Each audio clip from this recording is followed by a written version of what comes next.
So today on Design Space, I'm going to show you how to make this sign that you probably see a lot of when you are looking at crafts for like wedding gifts or anniversary presents. And a lot of people don't know how to make the lines go to the side or how to make the heart in the middle. So in order to make this, you have to download MF I Love Glitter from defont.com.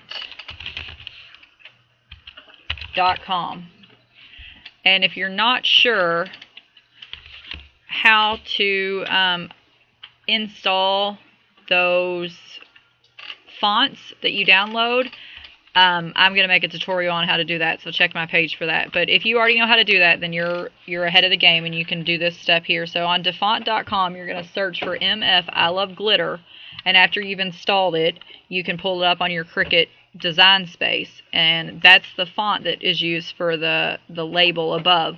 So I'm going to show you how to make the squiggles and how to make the heart. So the first thing you're going to do is type in the names that you want to use. So we're just going to continue to use the same names that are up there.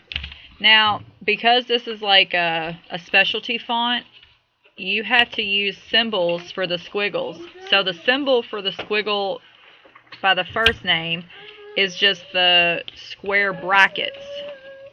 And then in the center, you're going to do the underscore symbol, which gives you the heart. And then on the back side of the name, you're going to do the brackets once again. As you can see, it's giving you the squiggle lines and it's giving you the heart in the middle. Now you're probably going, well, they're not connected, so that's not going to do me very much good because I don't like the way that looks.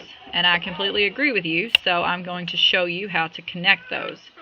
This is one of the downfalls of Design Space in my opinion, but it is what it is, and I work with what I'm working with. So you're going to isolate the letters.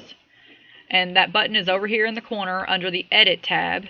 And what that does is separates each word or each letter into its own little unit. So you're going to start moving each of these pieces until they connect. I like to make my fonts larger when I'm doing this because I find it easier to work with and less chance of me overlapping and not noticing an imperfection in my overlap. So that's why I stretched it out as long as it could go. And once you get finished, you can make it smaller and not have to worry about it, you know, the size of it right now, because you can always change that after you get done with this letter isolation that we got going on. So you're probably noticing that it's got the lines where the letters touch, so don't stress about that right now. Just get them lined up as pretty and as perfect as you prefer.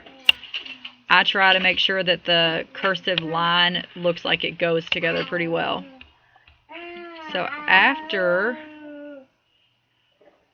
I get my letters lined up the way that I want, and my little squiggly line, for lack of a better word, I'm not really sure what you would even call those, but we'll just say squiggly line because that sounds fun.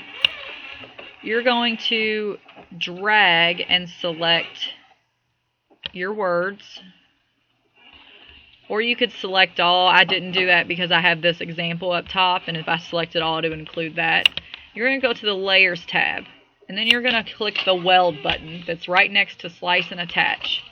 So I'm going to weld all of those back together. And as you'll notice, it gets rid of the lines between where the letters were touching. And now I can move it and it's all one unit. So I can change the size, I can make it larger, I can make it smaller.